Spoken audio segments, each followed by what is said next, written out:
This morning I'm going to talk about what play is and focus on puppies. And then right after lunch we're going to do a little live demo, observing puppy play. And in the afternoon we'll entail juvenile play and adult play. The types of play, there are 3 types of play, and I'm going to focus mostly on social play.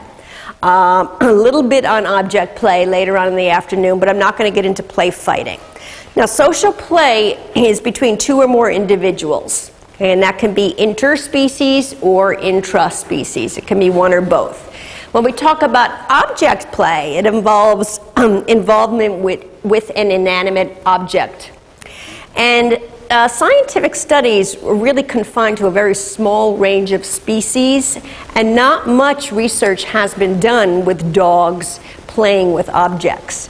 It's starting, it's growing. Dr. Barbara Smuts is going to start to do much more research on play with canines, which we really need when you think about it now. My gosh, there are so many dogs out there, so it's easy to do studies on it. Play fighting may serve as a function of rehearsal for adult combat later, and I'll talk about those in detail. So it's difficult to design experiments to really test the hypothesis about this, about the function of play that is practical as well as ethical.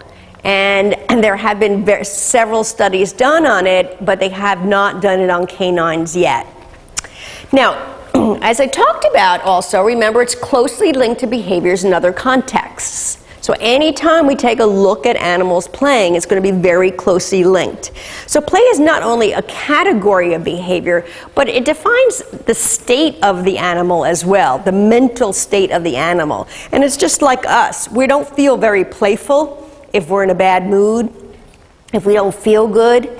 So when you put animals together, when you put dogs together and maybe they scrap or they don't play or they play a little bit and then they stop, okay, we can't just say that the dog is not playful. He just may not be in a good mood that day. He may not feel well. Taking a look at daycare, a lot of dogs in daycare also, that might be the only exercise that they get. You know, maybe once a week they go to daycare. And think about that. If you ran around and played all day, 1 day a week, would you be sore?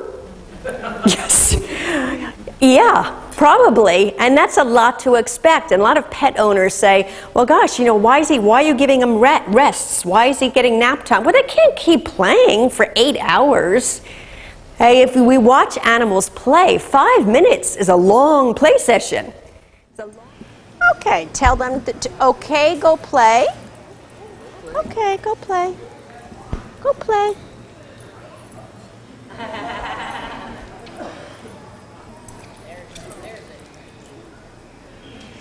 And anytime your puppy comes back and checks in with you, I want you to give a treat.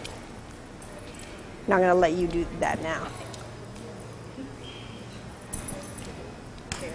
Very nice. That was beautiful. Calm. You can reward. If you get a sit, you can reward. And I will be very close in this situation just because we have litter mates here. I don't want it to be a gang up. Pile on, gang up.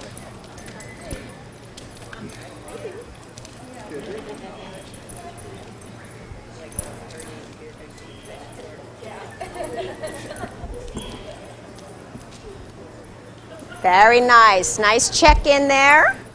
A recent, again, Dr. Pamela Reed, she said a recent hypothesis that play provides a vehicle for developing cognitive skills such as abstraction, deceit, and make-believe. Now, studies have been done on baboons, and what they found in the studies of baboons, the more dominant animals are better at sending and receiving signals than the subordinate baboons. So what they do is they process the information more quickly, and they function better in a social group. So that makes sense. If you're going to be high ranking, you better make sure that you're getting your signals fast and that you're sending your signals fast. Okay? The more subordinate are going to be more relaxed about it. There's no need for them to, because they are going to submit. Okay? They're going to be more subordinate, so there's no reason for them to be on such high alert as those that are ranked much higher. And that makes sense with people as well. All right, here's some things that I look for good play to avoid aggression. Number one, all dogs, both dogs or all dogs, must be willing participants. Shouldn't have a dog in a group that's playing that doesn't want to be there, obviously. That is the key. There needs to be lots of give and take. So dogs need to be willing to switch positions versus I'm always on top and don't put me on the bottom because I don't want to be there. Now it's different if one dog likes to. I have male Golden who loved to play on the bottom. You know, that was his choice. And that's where he enjoyed. So he didn't need to switch. Okay, but if you have one dog that's not willing at all to switch, okay, again, that could lead into something. All dogs obviously must exhibit bite inhibition. Bleeding and play don't go together. I mean, accidents, yes, accidental little nicks and bites, just like kids skinning their knees, it happens, but it shouldn't be there.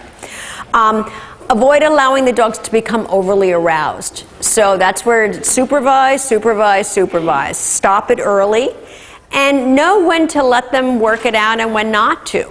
You know, if you see a dog that has good social skills and he quickly tells the dog off, or and the other dog says sorry and then they go back to it again, that's fine.